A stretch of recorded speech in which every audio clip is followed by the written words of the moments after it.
Two households, same income, same savings rate. One hit a financial crisis and absorbed it. The other hit the same category of crisis and is still recovering 3 years later. The difference isn't luck. Research in household financial resilience consistently shows that the people who stay solvent through a financial crisis aren't the ones with the biggest emergency fund. They're the ones with the most structured one. And that distinction, structured versus just large, is something most personal finance advice never actually addresses. There are 3 specific habits that separate the households who absorb crises from those who spiral. All 3 are observable. All 3 are learnable. None of them require a higher income or a more aggressive savings rate. And one of them is counterintuitive enough that financial planners who have been advising clients for decades regularly get it wrong.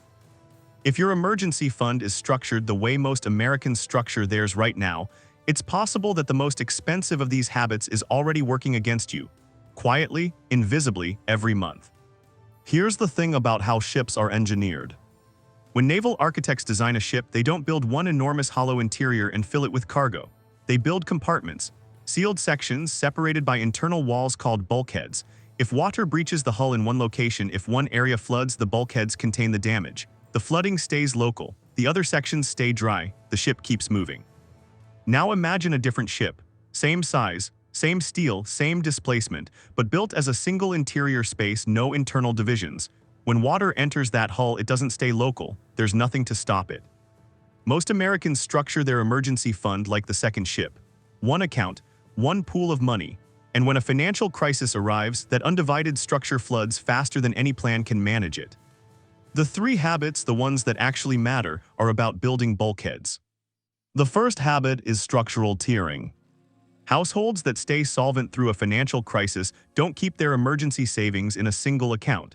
They distribute across 2 or 3 account types, each one designed to serve a specific function depending on how long a crisis lasts and how quickly funds are needed. The first layer is immediate access, funds available within 24 hours held in a primary checking or high-yield savings account. This is the emergency fund tier you draw from in week 1 of a layoff, or the day a medical bill arrives, or the afternoon a contractor tells you the repair is more serious than it looked. This layer covers approximately 30 days of essential expenses. The second layer is stability access, a separate high-yield savings account or money market fund, slightly higher yield with the same FDIC-insured protection. This layer covers months 2 and 3. It doesn't get touched until the first layer is depleted. And because it's in a separate account, not one consolidated pool, the psychological barrier to drawing it down prematurely is real and meaningful. The third layer, for households with fully built emergency structures, consists of capital preservation instruments, short-term treasury bills, money market funds, government-backed instruments that earn meaningfully more than a standard savings account while remaining accessible within days. This layer covers months 4 through 6 or beyond, and it keeps compounding while the first 2 layers absorb the immediate damage. Here's why this changes outcomes. Most households that spiral don't run out of money immediately. They drain an undivided pool in the first 60 days without a system to slow the rate of withdrawal. When the crisis extends past 2 months, and layoffs and medical recoveries frequently do, there's nothing left to draw from. Structural tiering prevents a 2-month problem from becoming a 6-month disaster. The second habit is annual recalibration. And this is the one that reveals a problem hiding inside funds that look perfectly adequate. Think about how your financial life has shifted in the last 3 years. Monthly expenses have changed. Income sources may have shifted. Your household risk profile, whether you're a dual-income household or single income, whether your industry is stable or volatile, what your current insurance coverage looks like, is almost certainly different than when you last calculated your emergency fund target. Your fund was built to protect a version of your life that may no longer exist. There's a phrase for this: flying with an outdated map. Your destination is the same, your aircraft is the same, but the terrain below has changed and the chart in your hand was drawn for a previous season. What annual recalibration does is close that gap. Once a year, not a major financial exercise, approximately 30 minutes, the households that stay financially stable recalculate their emergency fund target based on current essential monthly expenses, current risk profile, and current account yields. They calculate what's called a real coverage ratio. Not just the nominal balance sitting in the account, but how many months of their actual current life that balance covers. It's a quiet habit, the discipline is invisible, but the protection it maintains is real. Most households that spiral had emergency funds that were technically adequate for who they were 2 or 3 years earlier. Expenses had grown, risk had increased, the fund had never adjusted. When the crisis arrived, it looked like 6 months of coverage. In practice, it was 4, That gap is where spirals begin. Now here's the one that almost nobody addresses, and this is where most financial guidance leaves a significant blind spot. Assume you've tiered your emergency fund correctly. Assume you recalibrate every year and you know your real coverage ratio. There is still a behavioral pattern that erodes your long-term financial position silently. It doesn't feel dangerous. In fact, it feels like the responsible choice. Financial planners have a name for it: liquidity hoardings. It works like this. Once you genuinely internalize how important a structured emergency fund is, once you've experienced a crisis or come close enough to one that the fear is real, the psychological pull is to keep accumulating. More always feels safer. There's no internal signal that says this is enough. And so, month after month, cash continues flowing into low-yield savings accounts well beyond what your actual coverage ratio requires. Not because you need the liquidity, but because the psychological sensation of safety has become decoupled from the financial reality of what you actually need. The cost is invisible. That's what makes it damaging. You're not losing money in any obvious sense. You're watching money that could be compounding in FDIC-insured government-backed capital preservation instruments sit in a savings account instead, earning a fraction of what it could, not for a financial reason, but for a psychological one. This is the silent cost that households who spiral and households who don't both pay, but only one of them knows they're paying it. The difference between having an adequate emergency fund and having an overaccumulated one isn't just a missed return.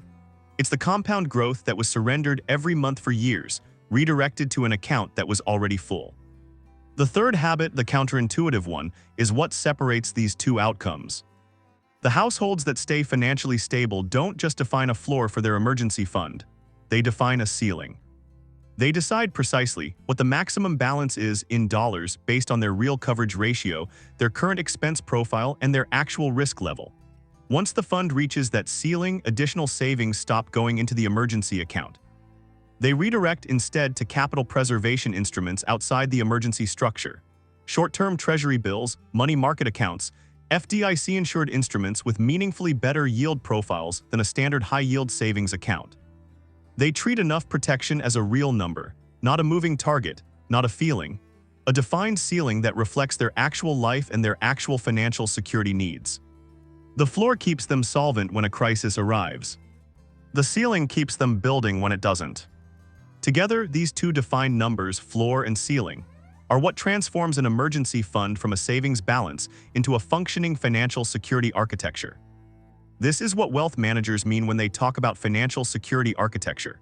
Not a savings account, not a number on a dashboard. A system where each component has a defined role, each layer serves a precise function, and nothing, including the decision to keep accumulating, is left to the emotion of the moment. When a crisis arrives and a household has this architecture in place, there's no improvising, no panic withdrawal.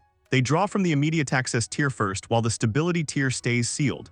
They know exactly how many months each layer covers, and they know precisely when they've crossed back into financial stability. The households that spiral had money. What they didn't have was a system, and when the storm arrived, one undivided pool of savings flooded at the speed of a crisis, not at the speed of planning. Here's how to build this regardless of where you're starting. If you have any emergency savings at all, any balance, your first action is structural separation. Open a dedicated account separate from your existing emergency savings. Designate your existing account as the immediate access tier. Assign the new account as your stability tier. Move enough into the new account to cover months 2 and 3. That separation changes the behavioral pattern when a crisis arrives. Once the structure exists, run your recalibration, 30 minutes. Calculate your essential monthly expenses at current prices. Divide your current emergency balance by that number. That's your real coverage ratio. Adjust your target if your life has changed. Then set your ceiling. Research short-duration treasury instruments and FDIC-insured money market accounts. Define your maximum balance in dollars based on your real coverage ratio and current risk profile. Commit to redirecting anything above that ceiling into capital preservation. Build it once, review it once a year. And the next time a crisis arrives, you'll already know which compartment absorbs the hit, which stays sealed, and why you can afford to stay calm. There's one thing worth sitting with before you move on. The next financial crisis that arrives in your life, a layoff, a medical event, an unexpected repair, will reveal exactly what your structure is. That moment of revelation is coming. The only question is whether you've already built the bulkheads. If you haven't yet, the cost of building them is lowest when there's no storm in sight.